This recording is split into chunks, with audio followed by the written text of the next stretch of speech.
and this paper is called as Act Like Rama, It's Not Like Ravana, Stri Swabhava Shastra and Kavya. This is all of us perhaps have heard the term of Shravya Kavya and Vishnu Kavya. Kavya to be performed, to be heard, to be seen, and Kavya to be only read or have recited. This is not actually a paper to be read out. This is not exactly something I can read out, but I will refer to it for concepts that I want us to understand and discuss. This is a very famous Prakrit poem cited by Anandavardhana as the opening exemplum of what he calls as Dhani. It has to do with a narrator telling an addressee that now you can wonder, without fear, that a dog which used to bother you has been killed by a lion, a fierce lion, which is staying beside you in the banks of the Godavari. Bhamadhamyavi sattho, so suno vajja mariyo dina, Godavari kachapunda vasana, datta singha, daliya singha. This is the opening exemplum which is regarded as the crest jewel of what it means to illustrate Dhani. And those who attack the Dhani theory also refer to this as metonically encapsulating the concept of Dhani. Now, Sheldon Pollock has written a paper, and this is a very belated response to the paper. It was in 2001, and he wrote about Sanskrit and the social aesthetic. And it was his contention, and it's still his contention, that much of what informs linguistic Dhani theory is undergirded. It is, to a large extent, indebted to a social aesthetic which he identifies with the moral aesthetic. He then goes on to discuss shortly the question of rasa-bhasa, counterfeit or so-called inauthentic rasa experience, and then he also speaks about bhoja. So, I'll just read out a few lines from what he says. He says that language is only the mechanism of such poetry, yet it has monopolized theoretical reflection. Poetry is about the people and their world. It is intelligible only through that world. Yet it is a world occluded to theory because it is too far inside consciousness to be rendered an object of consciousness. In a word, Pollock says, literary suggestion is social and sequesters the social from critical inspection. So basically, he states also that the literary is not merely literary. It comes to us as being in a certain subject position, as being a particular class, as being a certain audience exposed to this particular sense of what we call the literary. Now, Abhinav Gupta comments on this in his commentary called the Lochana. And in the Lochana, he states, while commenting on this distich, Bhamadhamya, that there are 4 capacities or Shabda-Vyaparas. The first is denotation. The second is what he calls as the collocative function, syntax, which joins disparate words into a sentence. After that, if there is any sort of difficulty in words joining, he brings a concept of lakshana, which here is metonymy, also considered metaphor. Beyond these 3 semantic functions, he says there is a 4th, which is called as dhani, dyotana, vyanjana. So he says that the suggestion function, which he says is Shabda-Vyapara, is beyond distinct to the first. The first 3 were identified in his time by philosophers. There was no controversy as to what Abhidha was, nor very much controversy as to what Lakshana was. Tatparya was a concept which still is not very clear. But he said beyond these 3, beyond what it means for a word to signify, beyond what it means for signified words to colligate into a sentence, and beyond what it means for metonymy to operate, is the 4th function, dhana vyapara, dhani. And insofar as dhani is concerned, at that point in time, he said, I am doing something new, novel. Before me, no one has identified or explicated what precisely this function of dhani is. So, Jayaratha in the revolutionary commentary to the Alankara Sarvasva of Ruryaka cites 2 anonymous karikas which mention 12 anti-dhvani theories. So the first said that dhvani is speaker's intention, is tatparya. Second says that dhvani is denotation. Third says, along with the fourth, that two types of secondary signification, two types of metaphor can subsume dhvani. Mudra Bhatta probably is the person who is invented. 5 and 6 says that dhvani is included under the two types of inference, Swarthanumana, Parathamana. Here again I believe a long line of Nayayikas, Sri Shankukar, Mahim. Then the seventh view, the seventh anti-dhvani view, is that dhvani is what is called as Arthapatti. This is the point which I am being thinking about. In fact, I have thought about it for a very long time.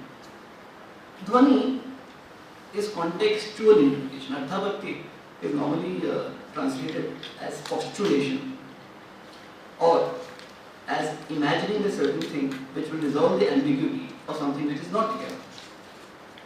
But I choose to translate it as not postulation but as contextual interpretation.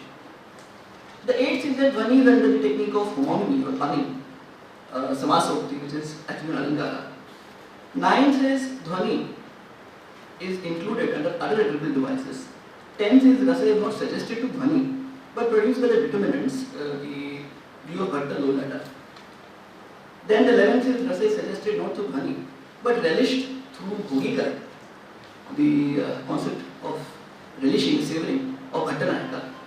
And that dhvani is ineffable. You can't say anything about it. Now, Arthapatti is normally defined in terms of there being something unintelligible, something which causes one to ask that what could this mean, and then something else being postulated to resolve that ambiguity. So that which has to be resolved is the upapadya, that which is to be postulated to resolve this difficulty, this incongruity, is called an upapadya. The standard example is the fat Brahmin. I am a Brahmin, hopefully not fat, who does not eat during the day but is still fat. Pino Devadatto Divanamukta. This was originally an illustration under the Shlokavati of Kumarika. It doesn't use the word Devadatta, just says Pino, just a fat person. But the standard example of Arthapatti is fat Devadatta does not eat during the day. Pino Devadatto Divanamukta. Therefore, he must be eating at night. It sounds quite pedestrian and banal, but it is, if you think about it, something which resolves the ambiguity of how could someone who does not eat during the day still be fat? Obviously, he must be eating in the night. This is a standard example of Arthapatti, and it is defined by Shabara Bhashya, the commentary of Shabara Swami on the Mimamsa Sutras of Jaimini, that Arthapatti is imagining an unperceived object on the ground that a fact already seen or heard would be otherwise unintelligible without such imagining.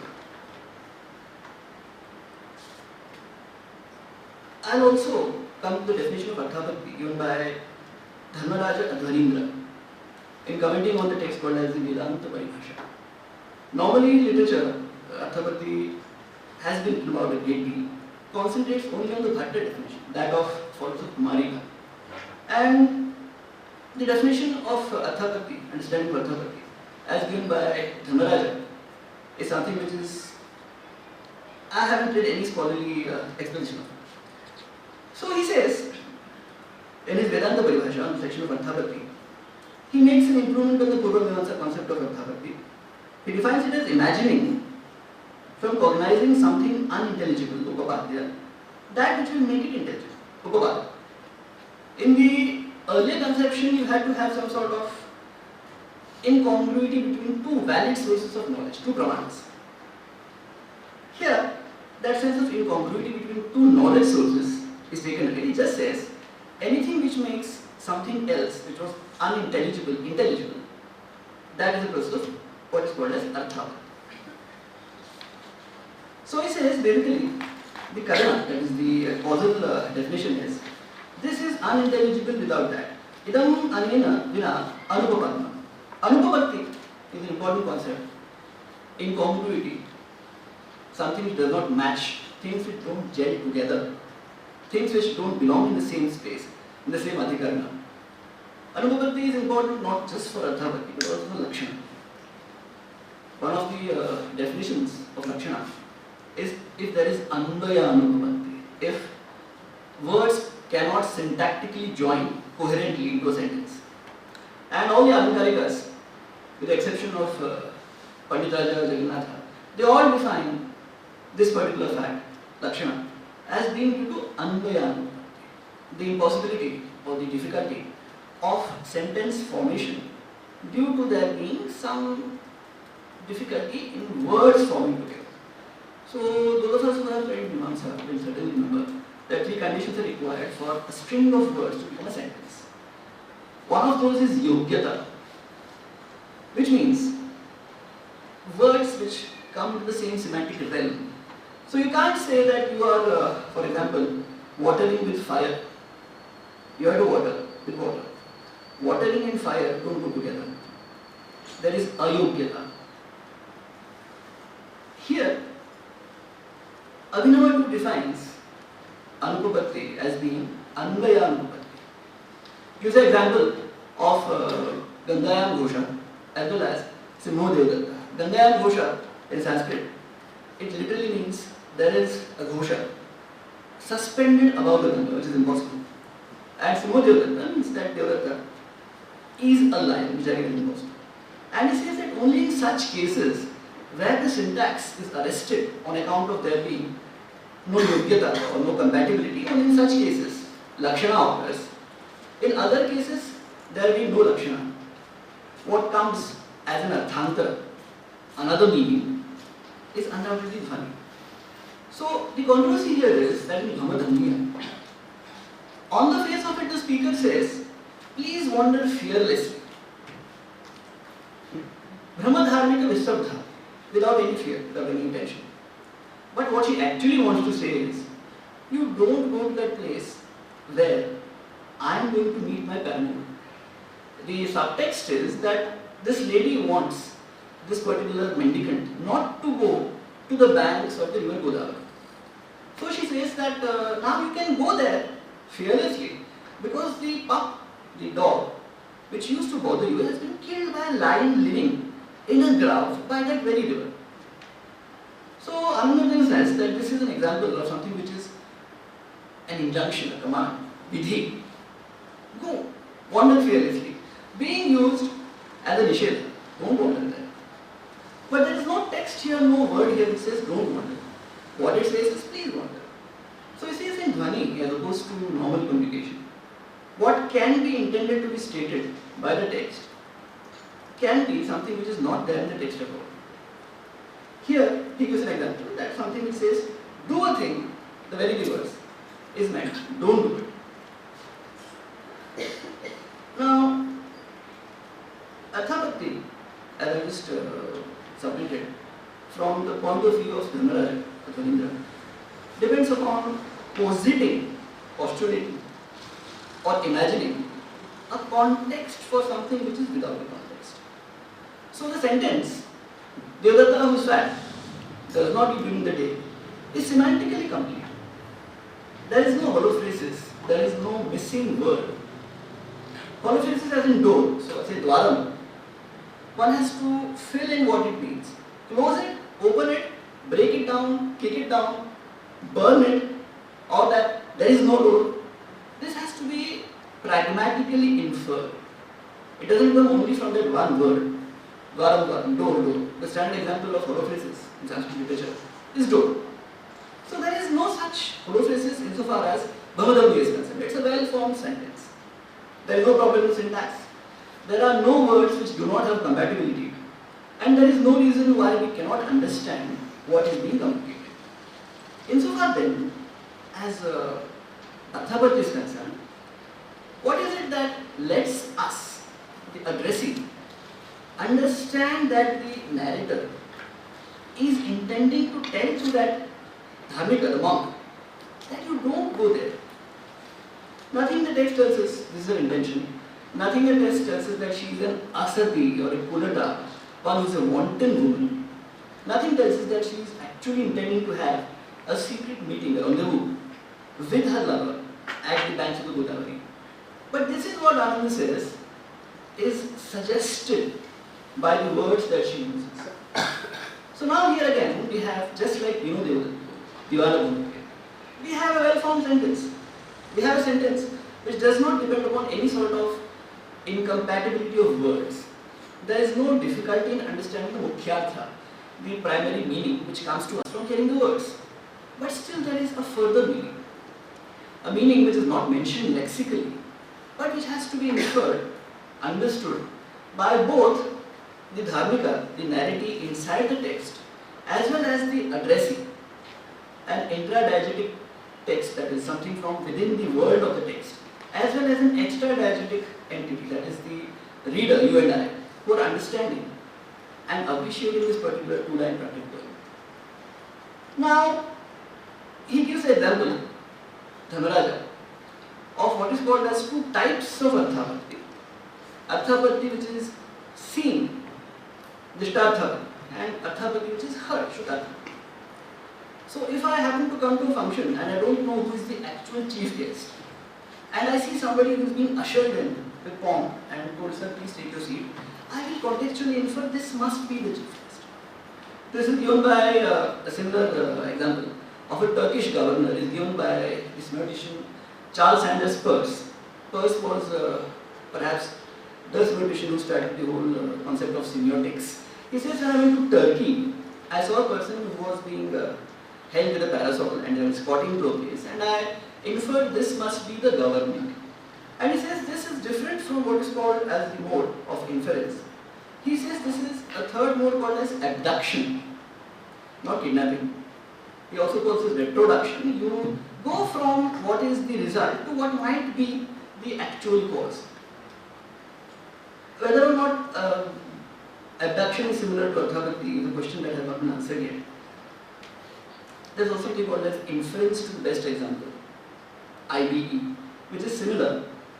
You see a text or you hear a phenomenon or see a phenomenon and you wonder what could best explain it.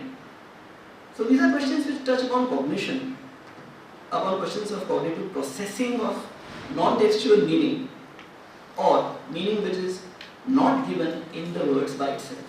And this has to do with the larger question of what is called as rasa seen and rasa, which is heard. Texts in ancient India were more often not read individually, words of a page.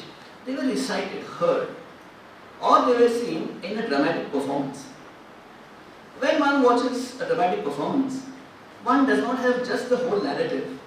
You have the actor in front of you. You have music. You have a situation where there are others all looking upon the same spectacle. You have what is called as 4 types of abhinaya.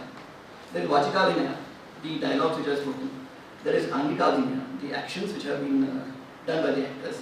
Then there is satvika abhinaya, the subtle points which are expressed by the actors as reactions to a certain stimulus. And you have aharya abhinaya, you have the costumes, you have the nepathya, you have other concomitant attendances. So you have a full experience. There is no element that is lacking or wanting. So when you see somebody who is called as Dushyanta, looking at Shakuntala on stage, you have what is called as the foundational factor of this particular experience. Shakuntala is the alambana vibhava. A vibhava is a poetical cause. Dr. Rajendra just told us, Maimata says, as to Tani tells, that in poetry what is a cause in real life becomes a poetic cause, a vibhava. So you have Shakuntala as being the alambana vibhava. You have Dushyanta as being the receptacle of the reaction to seeing that stimulus, the ashraya. After which you have the surrounding area, the forest, the woods, birds chirping, probably a song going on, a chorus being recited, chanted.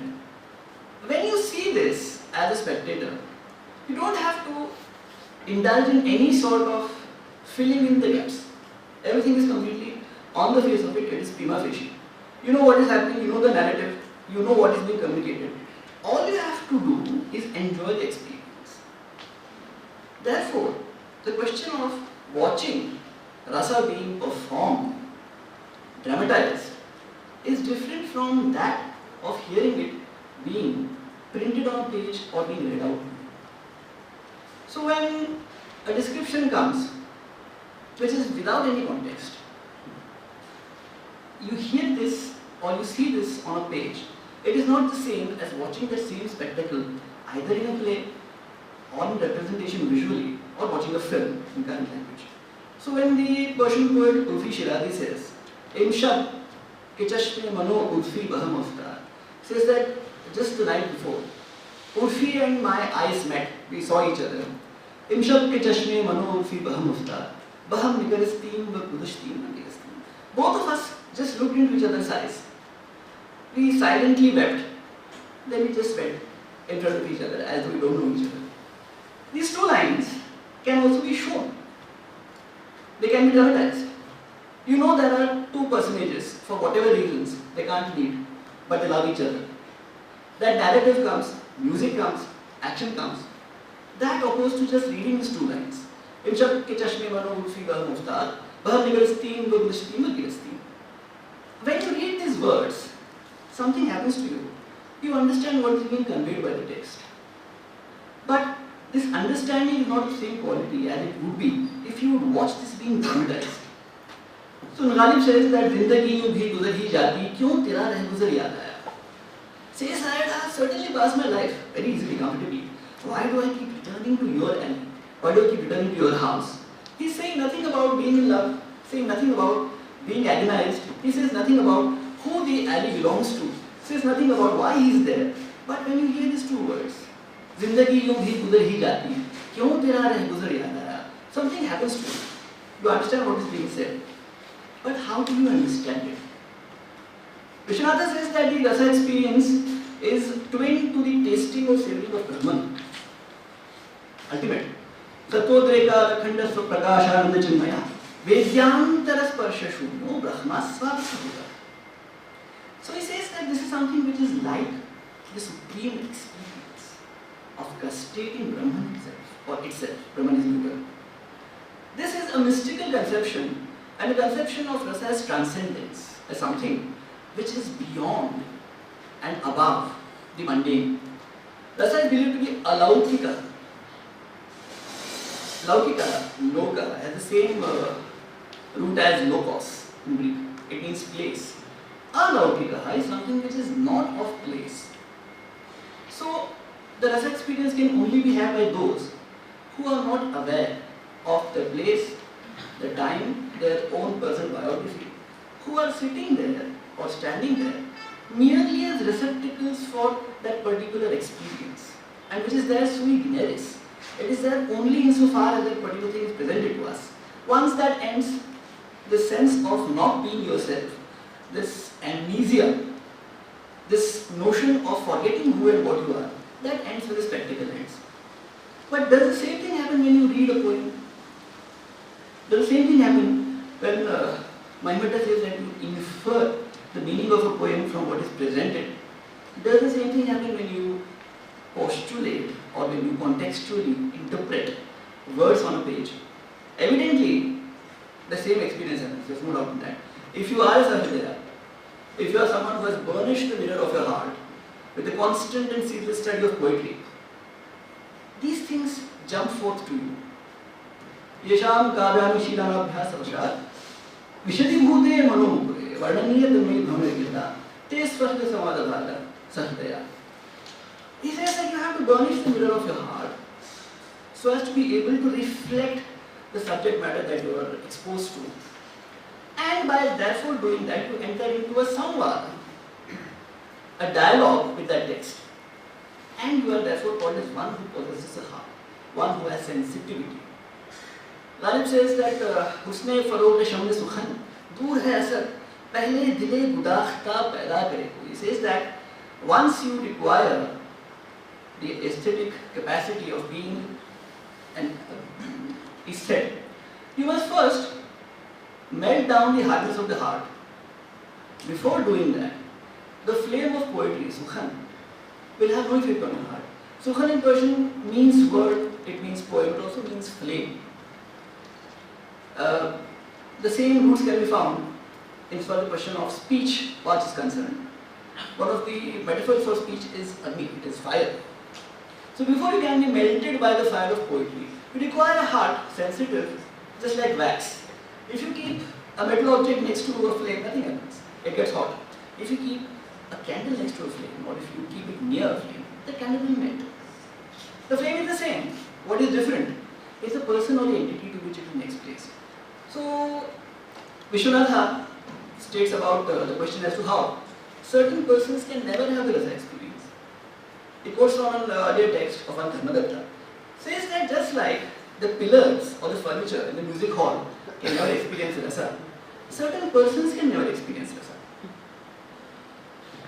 Abhinav says the same thing, says just like the wine in a cup can never taste intoxication, so also certain persons can never have that experience. So it's not a question of grammar, it's not a question of lexicon, not a question of how well read you are. It is something beyond all of these which makes one a sadhaka.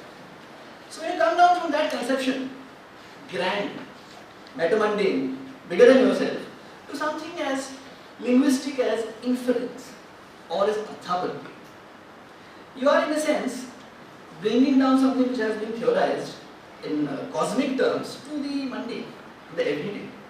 You bring it down to Sat Devadatta. You bring it down to what is called as, without that this will not be. You bring it down to what is called as relation between two elements which are always seen, vyapti. You see fire, there is smoke. So next time you see smoke, you think there must be fire. Because you have seen this Gurudasha many times. Whenever there is a fire, there is smoke. So whenever you see smoke, you infer fire. Now, these processes are certainly not the same as what is expected in the Sarvadaya. But that is unfortunately not the case. Even for rasa which is seen or enacted, one must understand from the actions of the actor representing Dushyanta that he is showing some attraction which is erotic attraction for Shakuntala. He is not amused by her. He isn't going away from her body odor. He isn't trying to run away. The actions which he shows, called as Satvika Bhavas, tremors, horripilation, sweating, these are reactions to his having an erotic attraction for that particular for Shakuntala. So without this being there, further things cannot happen. Abhinavutta also concedes to this. He says, yes, you must be skilled in inferring these things. Without these inferences, further processes cannot follow. So insofar as we are concerned, Abhinavutta states in the Lochana that Dhvani is not a thapati. So he states this in 3 places, 1.4, 1.13 and 2.27. So he says that Dhvani is not a thapati. He says it's not a case of inferential reasoning, not a case of contextual interpretation, because of the different nature of inferring that a stout man must be eating at night. The example of Fat Devadatta. He then states that Dhvani is the soul of poetry and characterized by words and meanings adorned by poetic excellences. And says that there is no scope to apply Dhvani to Arthapati. It's merely an inference. There is no poetic delight. It is unadorned, it is plain. Then he says, he used the example again of Fat Devadatta. Fat Chaitra doesn't need body, it changes Devadatta to Chaitra, same example. He says, denotative capacity is incomplete and demands a further word or meaning. Giving rise to the logician's inferential reasoning or scriptural hermeneutics, contextual interpretation, that is the Arthapati of Nyaya or Arthapati as by the Mimamsakas. He says that here, the denotative function is incomplete, the Abhidhashakti is incomplete. Unlike in Dhvani, where he says that there is no incompletion of the denotative meaning, he states in Arthapati, this sense is incomplete because it needs something else to complete it, something else to fulfill it. Now, if you go back to the same example that I cited to you, or similar, राह में उनसे मुलाकात हो गई दाल में डरते थे जिससे वही बात हो गई. Is this complete? Yes, grammatically of course, semantically of course. Is any word missing? No. But saying that I met that person while walking on the street and the very thing I was afraid of happened, what is being communicated? Obviously not that the person is somebody that you owe money. Obviously not. You won't infer that this is somebody you owe money to. He's lent money to me, let me run away. That's not the reason why you're afraid. Of course the person is not the local bully or the thug. He's not going to come and punch you. Not afraid because of that. You say that now I must meet that very same person who I once loved. But now neither does she love me nor do I have the same feelings. And coming upon one another will be awkward. How do you say this? Do the meanings of the text completely convey what is to be conveyed? No, they don't. In what manner then can it be said that in a Dhvani text, the word meaning is complete and in Arthapati it is not complete? Abhinav, with due respect, can't we have to maintain this, but it does maintain this. If it is to be stated that Dhvani is a complete denotation and therefore any further meaning has to be by suggestion, the same logic applies even to Arthapati. There is also complete denotation. Further meanings which come should be then also by what Anandavardhana calls as Dhvani, or what the Dhvani theorians call as suggestion. There is no reason to state, without any sort of prejudice, that in one instance of a particular locution which is incomplete, there has to be Arthapati. In another instance, there is no Arthapati, there is Dhvani. It will be, to my mind, intellectually dishonest to say that. Now, interestingly, he then further states that Abhidha Shakti is exhausted after conveying the denotation. Abhidha Shakti is not supposed to convey the Vakyartha at all. Abhidha Shakti only conveys the Vakyartha, the meanings of the individual words. So for Abhinav to maintain that Abhidha Shakti is exhausted after conveying the Vakyartha, unlike instances of so-called Dhvani, is not intellectually honest at all. It is not the job of the denotative function to convey the Vakyartha. How the Vakyartha is conveyed is something which is very recondite and complex, depending upon whether one believes that words, they refer to universal reference, or they refer to what Jayanta calls as the particular qualified by the universal Jati Vishesha Vyakti, or only the individual, that is a different question. But given Abhinav's contention, he says that first the Abhidha Shakti denotes the Vakyartha, thereafter these denoted words are conjoined together into a sentence, then if there is any further difficulty, Lakshana, and thereafter Dhvani. Now interestingly, when he says that it comes together, he says that if after Abhidha Shakti the words don't come together, sentential meaning cannot be communicated. And when he says this, what he does is that he quotes from the Shloka Vartika, Arthapati section, which states that if sentential meaning would not come about, there is no logic in using sentence to communicate something, because individual words are just a list. The list is joined together. If it is not conjoined semantically, no meaning comes forth. But when you use a sentence, meaning comes forth. And therefore, they say that there must be something which joins these words together, and that is the very essence of Arthapati, something which explains another thing which is not explicable, not understandable without this particular thing. So, Abhinav also composed a celebrated text, the Abhinav Bharati, on the Natya Shastra, after the Lochana. And in his Natya Shastra version, the Abhinav composed the Natya Shastra does not speak of Dhvani at all. There is no question of any discussion of Dhvani. This is something which is a thing which is difficult to understand. After explaining, after conceptualizing and propounding very subtle theories in his Lochana commentary, in Abhinav Bharati there is no mention of Dhvani. So he discusses the Rasa Sutra as to how the Vibhavas, Anubhavas, the Vijay Bhavas come together, create Rasa. How when you see something happens to you, something happens to the person you are seeing, and that something is the expression of delight, Rasa. So he comments on that. He says, normally there are elements which have to come together. Vibhavadi. The Adi is Vibhava, Anubhava, Vibhijaya Bhava. So he says that if a text does not have all of these three elements, even then, still it's possible to have some sort of Rasabhiyakti, some sort of Rasa experience. Says that it's also possible to cite exemplum where only two elements are common, only the Vibhavas or only the Anubhavas. However, the most intense savoring of aesthetic emotion, Rasa, occurs only when these three textual elements are all equally prominent.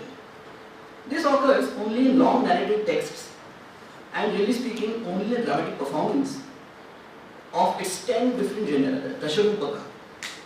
Vamana says, he quotes the Kavyalankara, Among literary texts, the drama is in its 10 genera superior because it is multifarious due to comprehensiveness of its particulars, as in a painting. If one sees a painting depicting a scene and one only sees a portion of that painting, it's not the same thing. The painting has an entire picture on the larger canvas. If you only take a particular frieze, a smaller part, that won't make the same impact upon the viewer as does the whole painting. So he says that only dramatic performance in the 10 genera of drama, only that gives rise to full rasa, whereas a muktaka, that is just a 2-line poem, does not have the same effect. So Abhinav says, after quoting Vamana, a similar savoring of rasa is possible even in non-dramatic, longer genres. If one can imagine appropriate factors like language, costume and style, it is also possible in isolated short verses. It's also possible in muktakas, which depend on longer narrative texts. Hence, Sahridayas, by imagining what precedes or what follows, can generate a considerable context even for a short verse by determining this is the utterance of a particular person on a particular occasion and so forth. For such estates, by virtue of their sustained study of poetry and the form of good deeds, etc., meaning of even such short, contextless verses usually flashes forth immediately as if directly perceived, despite the restricted unfolding of the textual elements. For such estates, short verses by themselves can afford delight as well as instruction, even without any dramatized element. Now what Abhinav is doing is he is crossing the bridge between rasa, which is seen, and rasa, which is heard. He says that despite the fact that this whole narrative is not technically spelled out in every detail, if you are a trained aesthete, only from 2 lines you can construct what has happened before, construct what has happened next, and thereby you can have the same unfolding of the entire picture despite having only a portion thereof. So again, when you listen to a 2-line text, when you listen to a short poem, one doesn't have the context at all. What one does have is training in the particular genre. What one does have is a capacity of creating a context for the earlier part and for the later part. So Paurva Parya, you say what must have been before these 2 lines, after these 2 lines. And therefore, when Ulfi and his lover, lady love, they see each other, we know what it is which has separated them. We say they are in Vikram Mashindara. We know that they are in love. We know that they are, for whatever reason, stopped from meeting each other. And we know this causes them discomfort, distress. We know that this is so difficult that you pass by each other, you love one another, but you can't even express that. You can't even say anything. You just walk by quietly. Imshab ke chashme manofhi bahmuftar, baham nigaristin, badiristin, baduristin. All of this context is created, imagined by the aesthete who hears these 2 lines of poetry. It is not given in a commentary. It is not mentioned there. But when you read these 2 lines, these meanings jump forth to you. If the dramatic art is skillful enough, if a word quoted is created, in Greek it's called as enargia, hypotyposis, creating a scene. In Sanskrit theory it's called as creating a sense as though a narrative is taking place in front of your eyes. Now when this is done, even though there is actually nothing in front of your eyes, even though there is no dramatized element, there is no music, there is no accompaniment, you are by yourself, you are not in a theatre, you still have the same or similar experience as you would if all these elements are present. So he says that this is what the trained aesthete does. But what this means is that one imagines a context for a contextless text, which is the same as saying that one indulges in Artha. So after denying in the Lochana that one is not Artha, in the Abhinav Bharati, he states an interpretive protocol which is not different from that required of somebody who is creating a context in order to understand something which is not understandable without that context.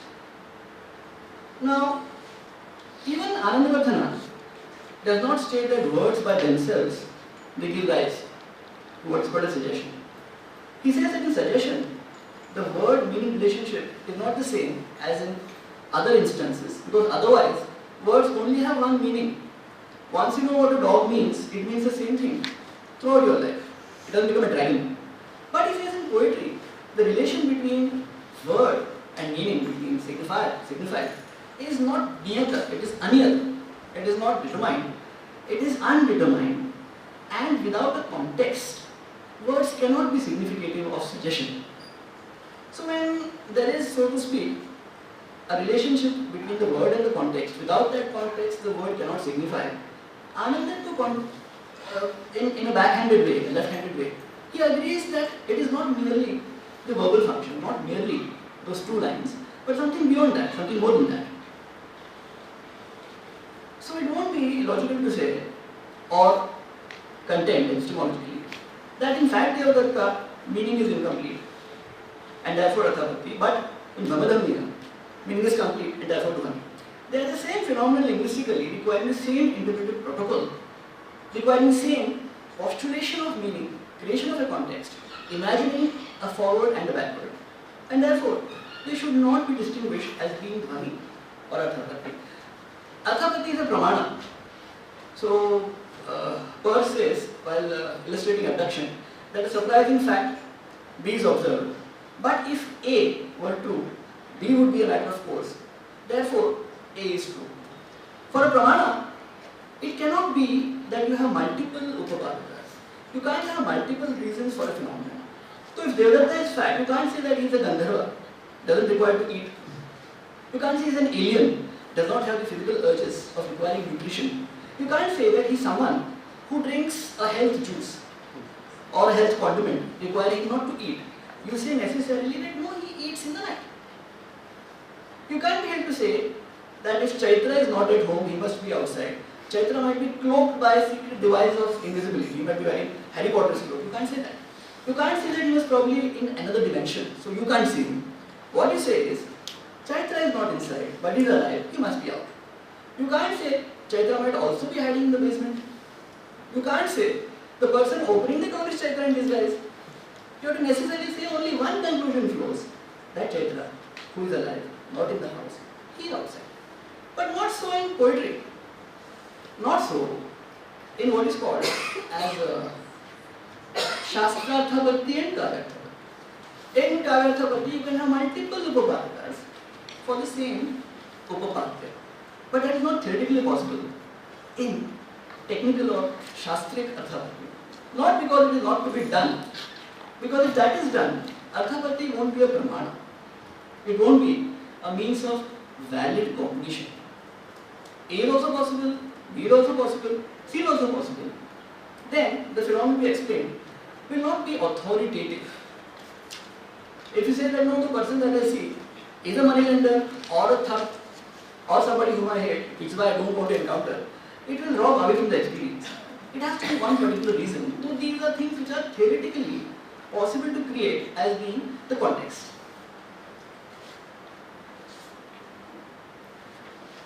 Now, interestingly, the logician Jayanta Bhatta,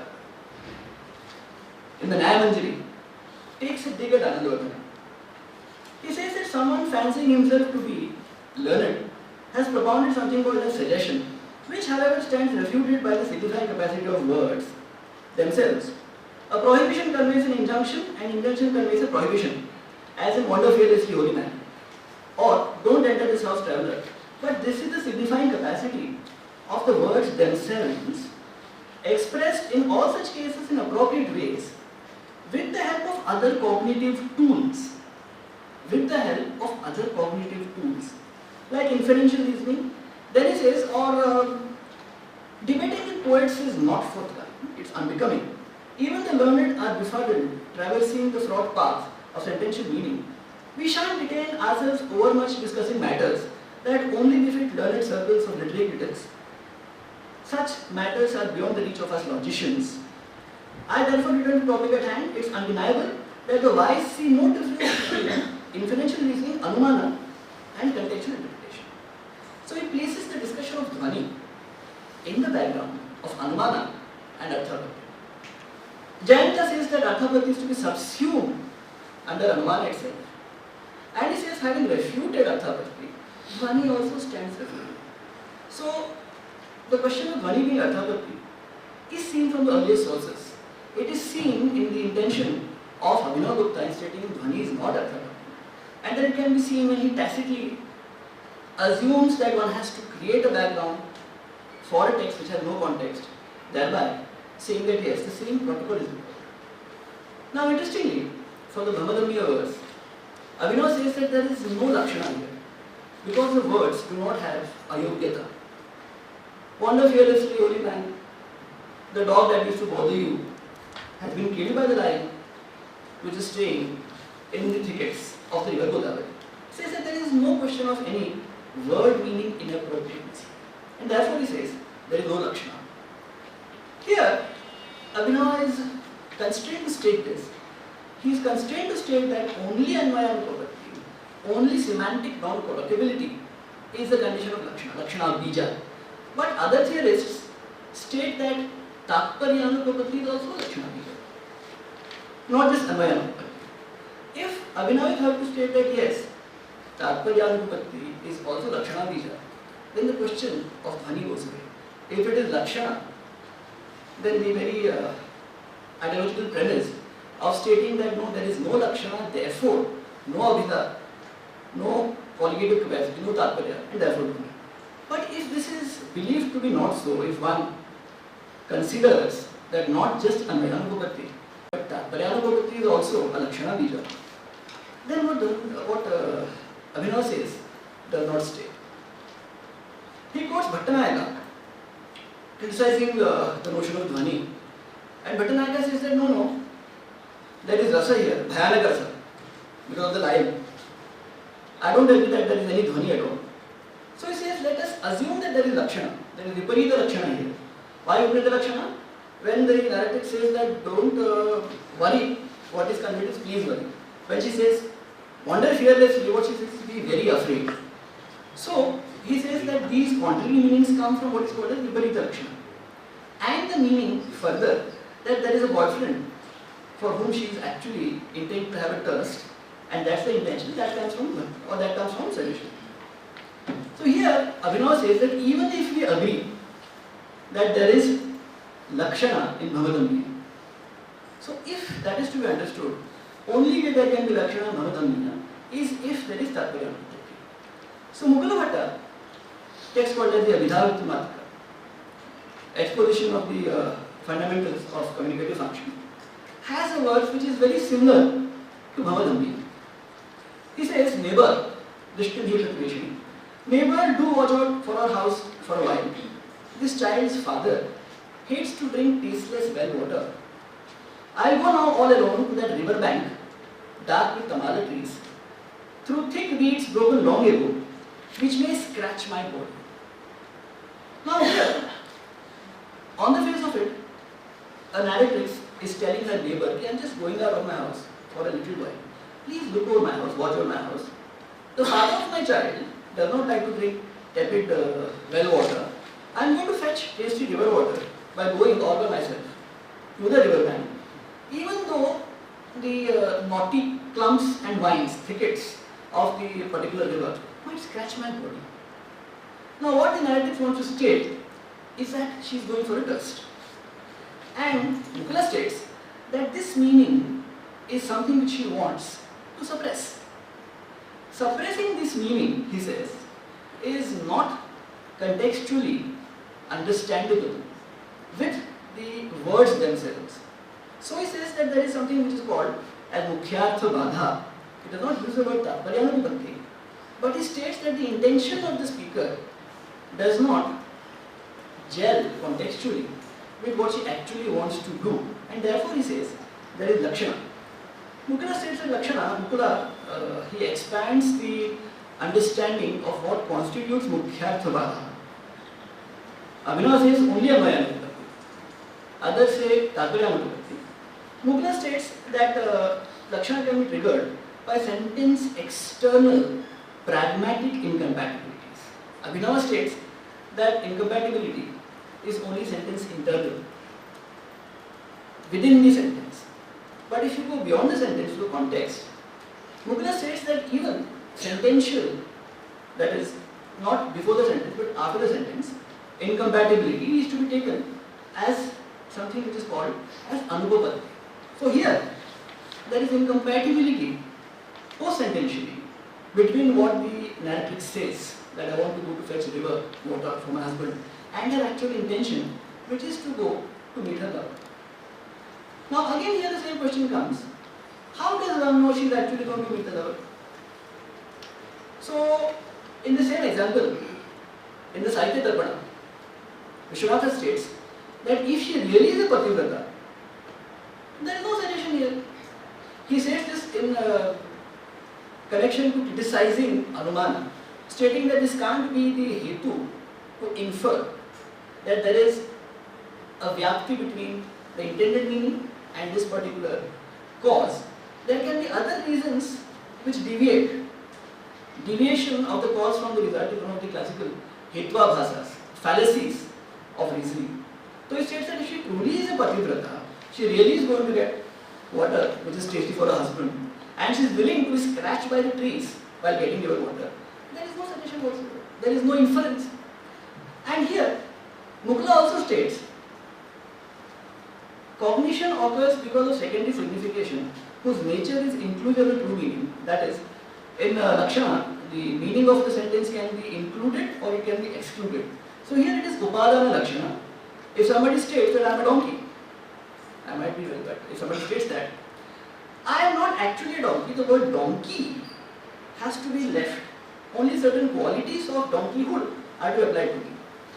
But if somebody states that I am no good in climbing up, it can mean that I am a bad poor climber, or that I am not very good in climbing up the imaginary stairwell of society. I am not a social climber. So it depends upon how one states the incompatibility. Mukula states that cognition in this verse occurs only because of secondary signification, whose nature is inclusive of the true meaning, obtained by reflecting on the narratrix's character, paryalochana. He says, definitely here, neither the sentence, vakya, nor the utterance, vachya, are capable of conveying this sense if the narratrix is a chaste wife, if she is a sati, she is a sadhvi. Neither of these two would be able to signify the secondary meaning. So Paurav discusses Bhavadhamya and states that there are many inconsistencies here. Where is this exchange taking place? Where is the monk being told not to wander? Where is the dog killed? All these are unclear. But all the commentators, Abhinavagupta, Mammata, Vishwanatha, thereafter Bhoja, they differ widely on all these particularities. But what they all agree is that the narratrix is a kulata, that she is an asadhvi, she is a svairini. All of these are different words to describe a wanton woman who has a thirst with her lover, with a paramour. Amaragosha defines what it is to be asati, and there are 8 types of asati given here. So, all of these commentators, without any variation, flat to at intuit, in one voice, one breath, they all state that the narratrix is an asati. There is no reason given as to what makes them assume this. If we understand that we have to postulate this is an asati, she has a boyfriend, she wants to meet the boyfriend, doesn't want the monk to go there, therefore she states, you go there, there is only a lie which is killed that copy you are afraid of. All of this is to be postulated by us, the addressees. How do we postulate this? Is a question to be asked, because there is no doubt, without this postulation, without this context being put upon those 2 lines, no dhvani will come. Dhvani is impossible if one assumes that this is an asati, or this is somebody who is not cheating on a husband. So all the questions of mystical meaning of enrapture, all the questions of understanding rasa as being something cosmic, which comes down to you as an individual, which you experience outside of yourself.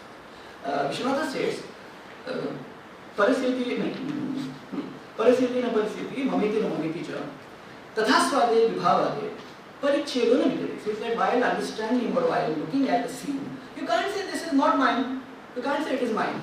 These distinctions of not mine and mine, all meant when you have the rasa experience. But here, when you actually watch a particular scene, when you actually read two lines of poetry, rather than this mystical sense of enrapture, rather than words conveying meaning through suggestion, one has to indulge into an act which is technically not different from inference.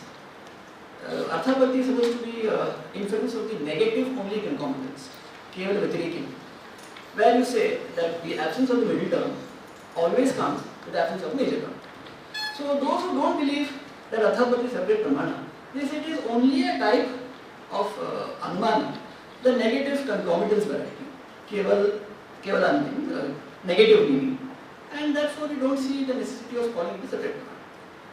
That being the case, the question arises, what precisely is it that makes the Sahridaya reader posit this particular meaning?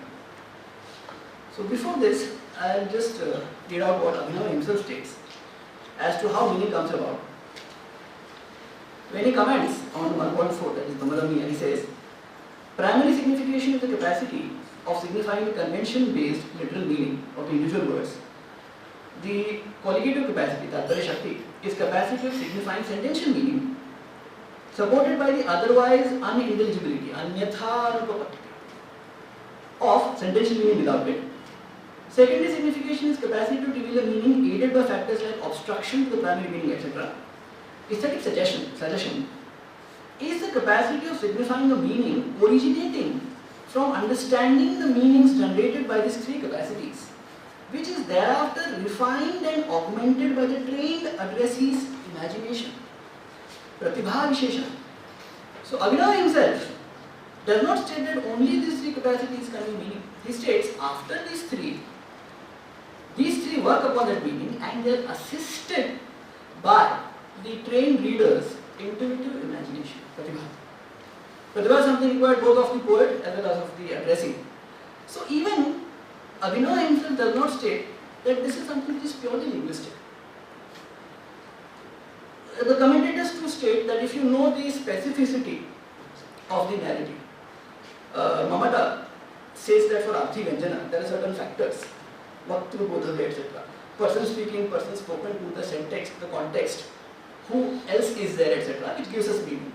So to know the specificity, the Vaishishthya of the Vaktru or the Buddha, here we know that the person speaking, for whatever reasons, is an asati. How do we come to know of this? How is it that we come to posit this? Because without this positing, no meaning comes forth. Here, Abhinav states that this meaning comes about on account of suggestion. But Mahima Bhatta, he gives three sources for ascertaining the relation of concomitance between the probandum and the province. He states this from a half verse from the Chitravinaya of the Natya Shastra. He gives three such factors. Rajan sir has written paper upon this. Loka, Vedya and Adhyatma. So in Loka, convention, what happens in the world. In Adhyatma, he includes both written texts as well as other texts which one comes to experience. And he states that in Veda, even religious texts are included. So they can be Shastric texts, they can be religious texts. So, for Anumana, for connecting the province with the probandum, for creating or positing an Upapadaka for an Upapadya, there has to be some reason as to why only a particular Upapadya is posited.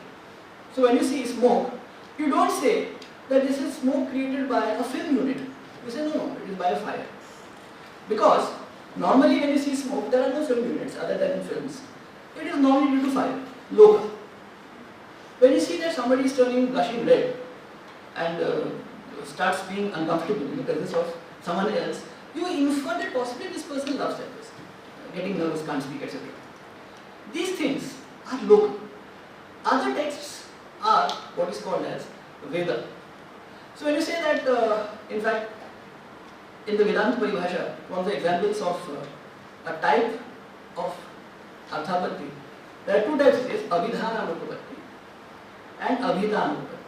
Abhidanupapatti is where a sentence is there but it requires something further to make sense of it. An example given by Vedanta Paribhasha, that is by Dharmaraja, is that you must perform the Anishtom. But he says that you have to have further things to be understood. Agnishtoma is something which is performed, finishes, but when you finish the Agnishtoma, the Yajmana does not fly up into the air, does not go to heaven. The point of performing any yajna is that you have an intention, काम for Swarga. Swarga काम हो ही but when the yajna is done, the Yajmana does not disappear magically into heaven. So he says you must posit there is something in between these two called as Apurva, which will fructify and later the Johnny will go to heaven. So he says this is an example of Abhita Anupapatti.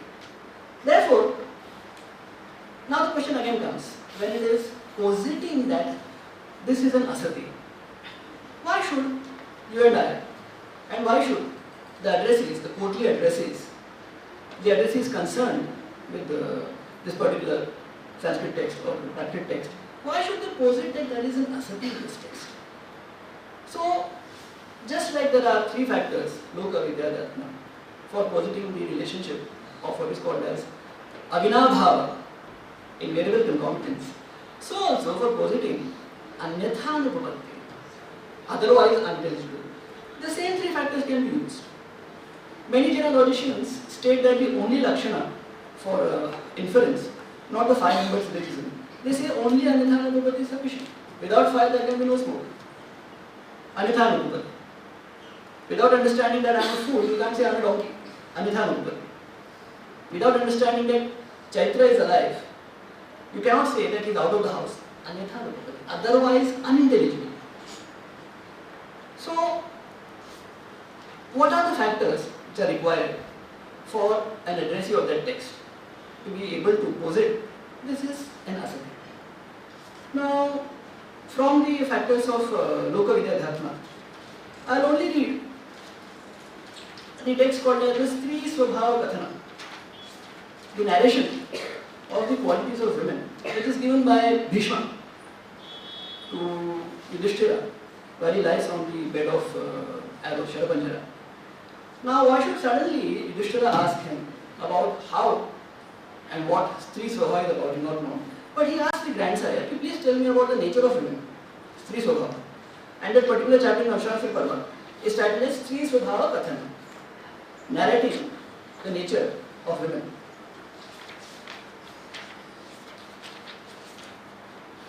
It's a longish narration.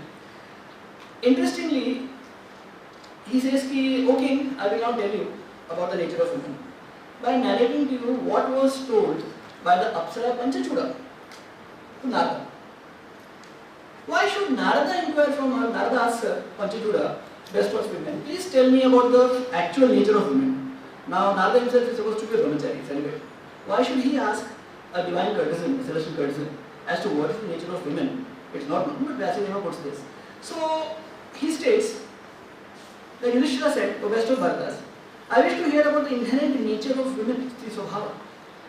Women, grandsire, are the root of all evil. I am going to say some very nasty and rude things. If you want to beat me, you can wait until I finish. If you have a problem, you can take me to Vyasadeva. It's not my fault.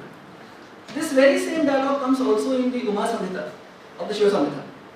The very same dialogue with the extra salacious verse. But I'll just read what is said by the grandsire. Please bear with me. Women, grandsire, are the root of all evil and are said to be petty-minded. Bhishma said, in this connection, the ancient narrative of the dialogue between the divine sage Narada and the courtesan Panchachuda is cited. Once in ancient times, the wise sage Narada, having roamed all over the world, met the unimpeachable Apsara Panchachuda, resident of Brahma's world. Beholding the Apsara's lovely of every limb, he addressed her saying, Slender one, I have a doubt, do please clear it. Thus addressed, Apsara replied, if I know the topic and it's worth picking up, I certainly will. Narada said, I won't ask you anything beyond your abilities, or not to be asked. Noble one, O beauty, I wish to hear from you about the inherent nature of women. Bhishma said, hearing these words, the peerless Apsara replied, I am unable, being myself a woman, to badmouth women. You know, women have their nature. You ought not to have put this question to me, divine sage. Sage replied, it is true, slender one, that lying incurs blame. In telling the truth, however, no fault can be incurred. Thus addressed Apsara Panchachuda, of charming smiles, consented to answer. She then addressed him on the eternal true faults of women. Panchachuda said, even high-born, beautiful married women do not stay within restraints, which is their fault. You certainly know that women are the greatest sinners, the root of all fault. Even if a woman gets a husband famous for his virtue, wealth, his beauty, and is completely devoted to her, when he finds an opportunity to stray, they don't wait.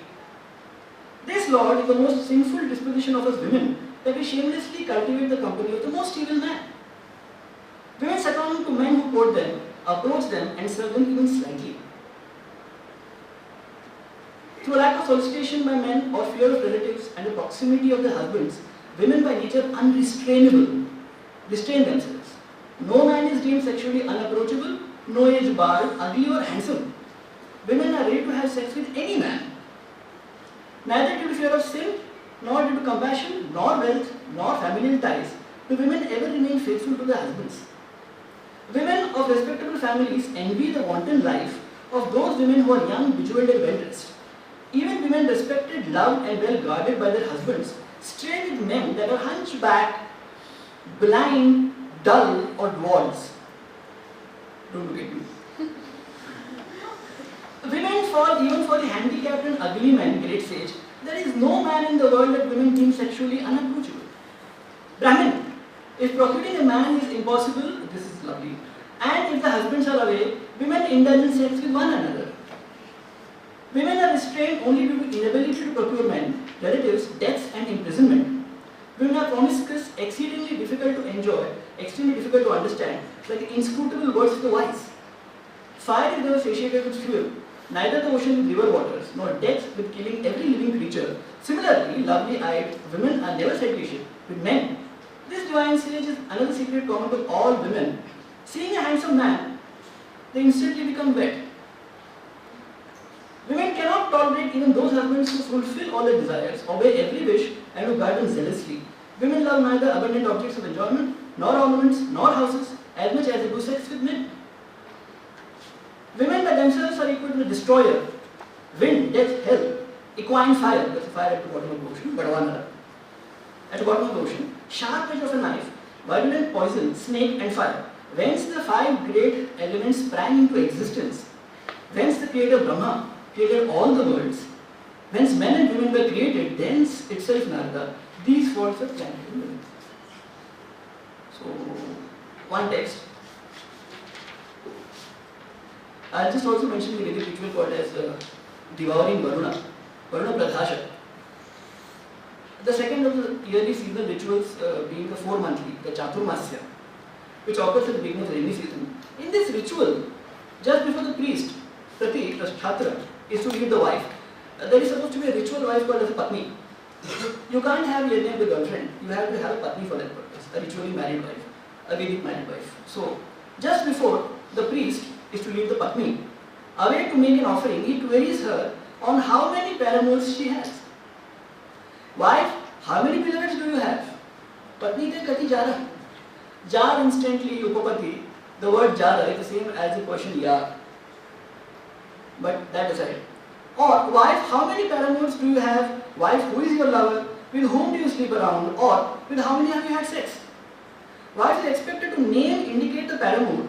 So and so is my paramour. Or hold us as many grass blades as she has lovers. Query is accompanied by a threat, someone from her family will die or harm if she lies. Now if she says, I have no boyfriend, I have no paramour, the idea of expiation of sexual transgression onto her will fail. The same question can be asked for the man. Man, how many women do you have as girlfriends or how many people have you slept with? No. It is a ritual Patni who is asked in front of a congregation of Brahmins and important persons in a ritual, which is a Vedic ritual, that these questions are asked.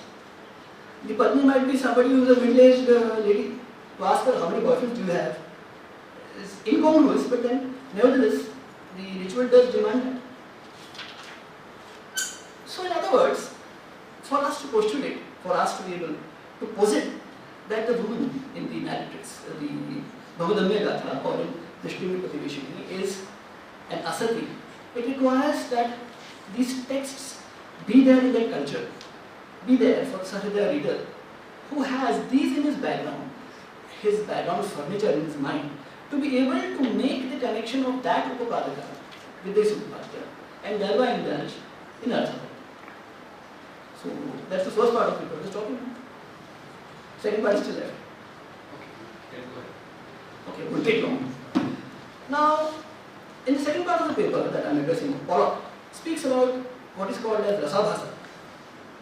And he states that the actual intention of literature, as far as Sanskrit is concerned, is moral propriety, auchitya.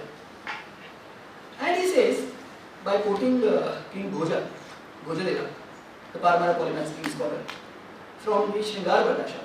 In the Shringar Prakasha, Bhoja repeatedly states the exemplum, Rama Vartitavyam, the Rama. Behave like Rama, not like Rama. So, in one of those states, it's a particular kind of insight as to what is right or wrong. This is, he says, what comes from reading literature, Prabandhas. It is a particular kind of insight to moral right or wrong generated in a person whose innate receptivity of the act of contemplating the meanings of a literary work, some insight like act like Rama, not like Rama in the case of Ramayana. This moral consciousness is the sole cause of attaining the four life goals, and undergirds the cosmos. It may rightly be called the beginningless and endless perfect Shabdabhaman transformed into the world of verbal meaning. So he states basically, in two other instances as well, that the idea of longer texts, prabandhas, is to inculcate in the addressee the notion to do moral right and not do moral wrong, to act like Rama and not like Ravana. He again says, texts are meant to provide moral instruction. Vidhi nisheda vipatti phalad prabandhana. In the Ramayana single works, by the poet showing the preeminence of a virtuous man and the destruction of a flawed man, we are being taught to act like Rama and not like Rama. As Rama obeyed his father's order and despite being exiled to the forest, achieved ultimate victory, whereas Ravana, though he was capable of conquering the three worlds, was destroyed because he lusted after the wife of another man, so will it turn out for others. So the moral instruction of the text and of other literary works, courtly epics and the like, is to act like Rama and not like Rama.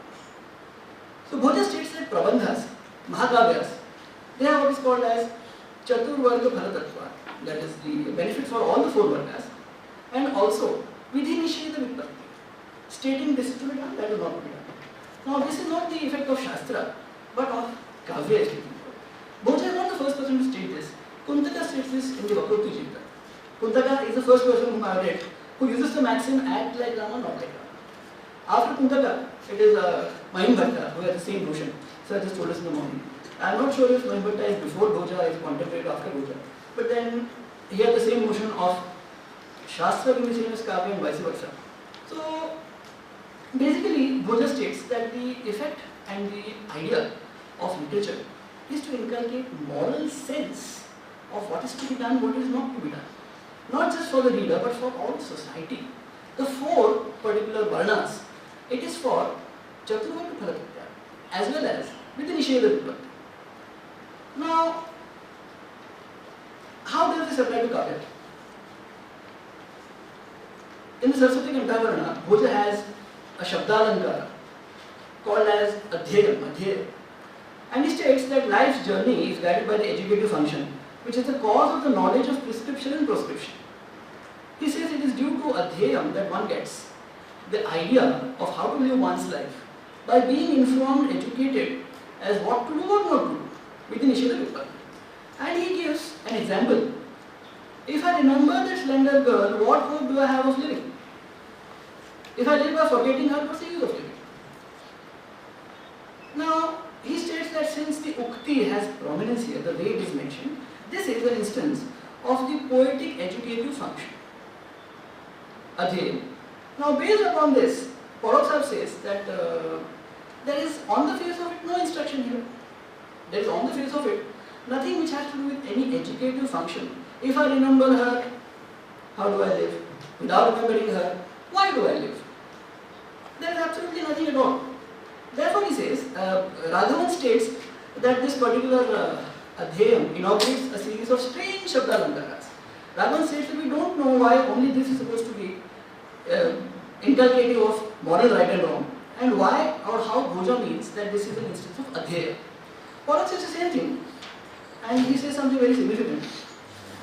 He discusses the genre functions of Shastra, Itihasa and Kavya. Again from Bhattanayaka is a metaphor that Shastra is like a Rajajna. It is the order given by a king. You don't do it, you get thrown into jail. Whereas the Itihasas and the other Puranas, they give counsel like a friend.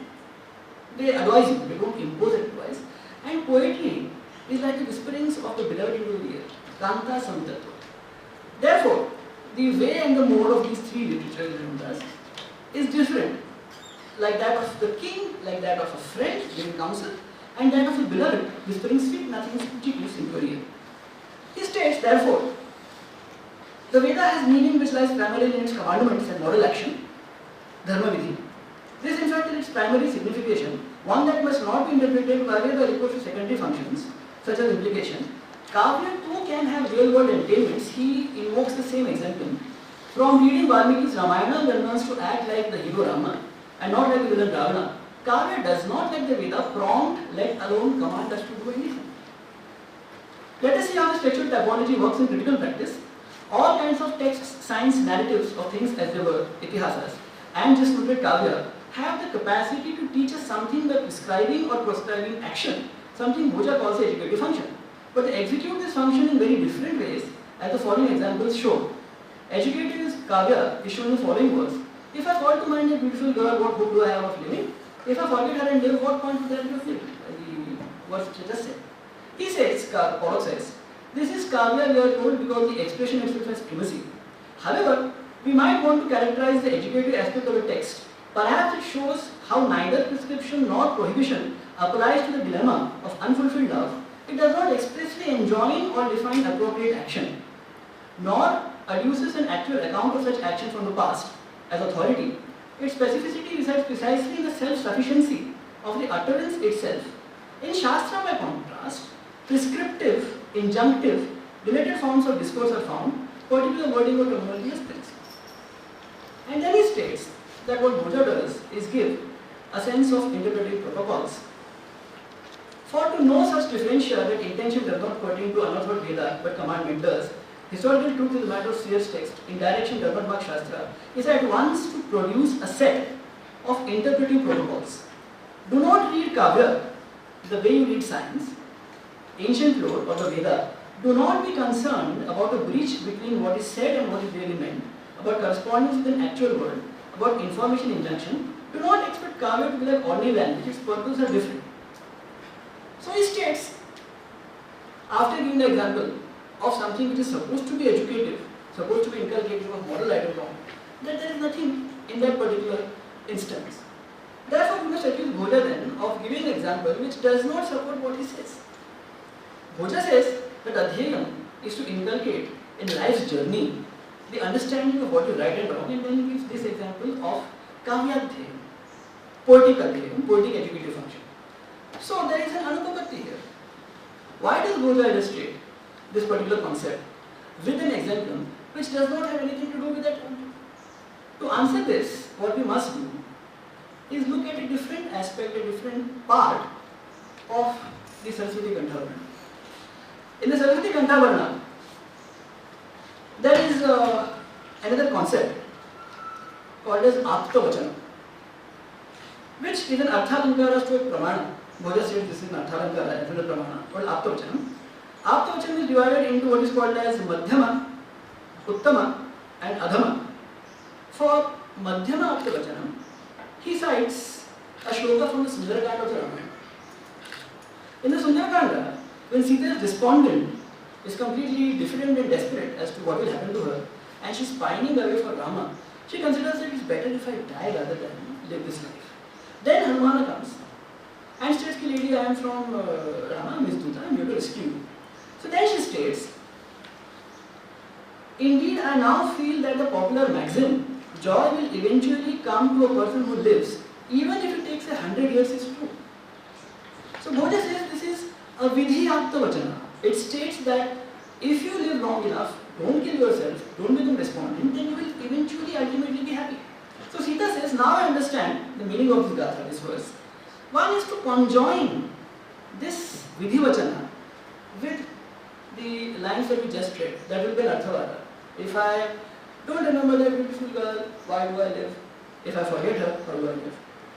The point is, you are supposed to live, so ultimately one fine day you will get to meet her. That seems to be the idea. Just like Sita says that ultimately, good I am alive, I will now get a chance to meet Rama, otherwise if I die, I will never have that chance. So here you have to conjoin this arthavada with the vidhivakya and thereby come to understanding of what it means to be educated. It means here, don't die for your girlfriend. Don't die for your boyfriend. Eventually, if you live long enough, you'll have one more girlfriend, something of that sort. But don't kill yourself. This being the case, this being the idea, Bhoja does something which no other theorist does. He defines kavya as being arthavada. Most theorists define kavya in terms of the body-soul metaphor. They say that this is the soul, that is the sharira. Bhoja states that it is arthavada itself which is kavya.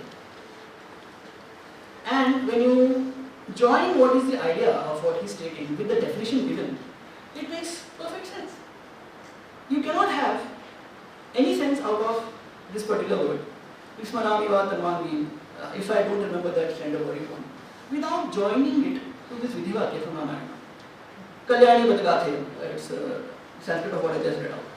So here, what Bhoja says is understandable, depending upon how you construe the Upapadaka. The Upapadaka here is Kalyani Bhadagathe, and the Upapadya, that to be explained, is how do I live without her.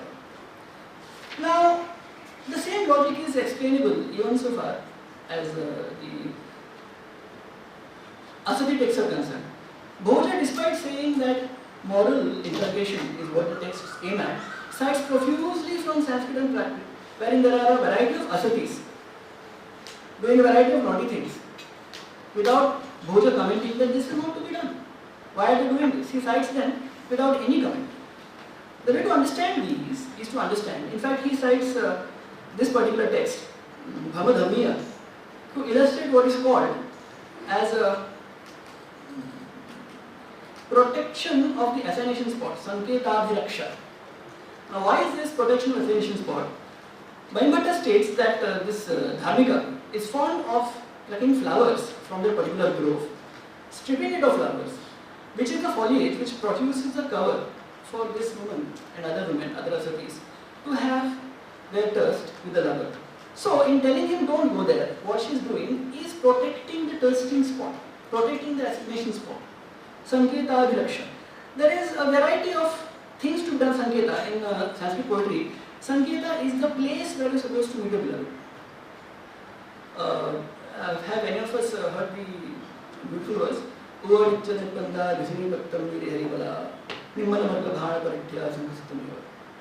It's again from the Gatha Saptashati. It's a description of a simile. Pashya Nishchana Nishpanda, Visini Patre Rajatya Balaka, Nirmala Margata Bhajar Paksita, Shankar Shuktriva. Look, Pashya, standing upon a lotus leaf without any movement is a balaka, a crane. Just like a white conch kept on a plate of flawless emerald. Nirmala Margata Bhajar Paksita, Shankar Shuktriva. Now, Mamata says in the Kavya Prakasha that this is told by a narratrix to tell her lover that she had been to that spot and that he didn't come. It says that this is something which is told that I went to Sanketasthala, but you didn't come having promised me. That was Nirjana, which is why the crane is standing without any sort of difficulty. It is not afraid. We are supposed to meet there. I went there, you didn't come. Now, Gangadhar Bhatta, 16th century commentator on the Gatha Saptashati, and Gangadhar Bhatta states that every single Gatha is erotic in the Gatha Saptashati. That's his intention. He leads his intention with Tatparya to every Gatha here. But this Gatha has nothing to do with any sort of erotic intention. It says nothing about any human being at all, men or women. It speaks only about the natural sea. What does Gangadhar do? Gangadhar states, he adduces a 2-line distinct from the Rati Rahasya. And he states that there are certain cases where you can have thirst And he states something about what is called as Anya Maniskara. The idea that Rati Rahasya, I'm saying something rude again, so it's in the text, is to lengthen the period of making love. And for making love, not concentrating so as to engage that period, enlarge it, he states you must put your mind elsewhere. So the simile given is, think of a monkey which is precariously hanging from the edge of a tree. So if you think of that while making love, then Veera Padana will be delayed. I am not sure. I can't commit on that. But that's the idea. So Gangadhara states that here the Nayika is telling this to the Nayaka. In the midst of making love, look at that period. Concentrate there. Don't concentrate here. With the intention of lengthening the period of making love. Now this is something which is completely and totally postulated by Gangadhara. It has to be by a text which is here, a text of erotics on Rati Shastra, Rati Rahasya. Unless you postulate this meaning won't come from. So here, why does again Bhoja make these statements? Because one is to indulge in postulating that the asati texts are not to be read individually, they are arthavadas, to be conjoined with what? With the shastric injunctions on guarding one's wife. The concept of Dara Raksha in all the Shastras, insofar as the question of Dhamma Shastras are concerned, pre-Manu Shastras, Gautama Smriti, Manu himself states that women are not to be given any freedom, they are to be guarded. Rakshana means not just protection, Rakshana also means to guard. In anthropological studies, those of your study, you know there's something called as maid guarding. So the same logic, the women are to be guarded by the persons who are Kulina. Kulastris are to be guarded. Kulastris, if they do not adhere to their Kuladharma, if they become astray, if they have boyfriends and have issues with those boyfriends, there is Varna Sankara, there is loss, miscegenation of caste. The caste order depends upon their being entry into that caste through birth. One is born a Brahman. If there is something which is casting a question upon paternity, then the Varna Vyavastha, the Varna order is disturbed. So, Dharmashastra states that you are supposed to guard your wife zealously. There are many, I have given them in the text, I won't read them out. So the idea is to conjoin the asati texts with the Vidhi text of Dharmashastra, which state that on no account are you to give freedom to women, you must guard them constantly. That's a very old idea. In this way, the Anupatti between Bhoja stating that all texts instruct you in moral right and wrong, and at the same time he is quoting various texts on women having sex with their boyfriends. This Anupatti can be addressed by positing that these texts are not to be read alone, they are to be conjoined with the Vidhi text of the Dharmashastra. And in doing so, Bhoja is not again innovating. In the Shastric sense, there are very few innovations. There are old things which are spoken of anew. Non nove said Vetada, Noite, not the new but the old spoken anew. So this is a strategy given by Kumarila in the text called as the Tantra Vartika. I'll just read it out and I'll stop here.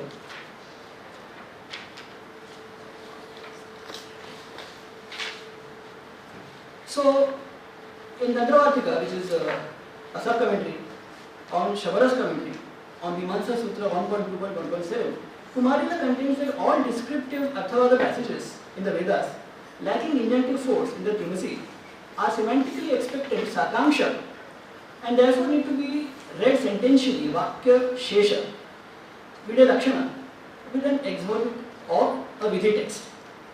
And then he says, Arthavada text achieves sentential unity with the exhortative prohibitive text, which always has sentence remainder, that is Vakya of the exhortative and prohibitive passages respectively, that a particular action can be ascertained as being praised or censured. In the Veda you have Arthavadas.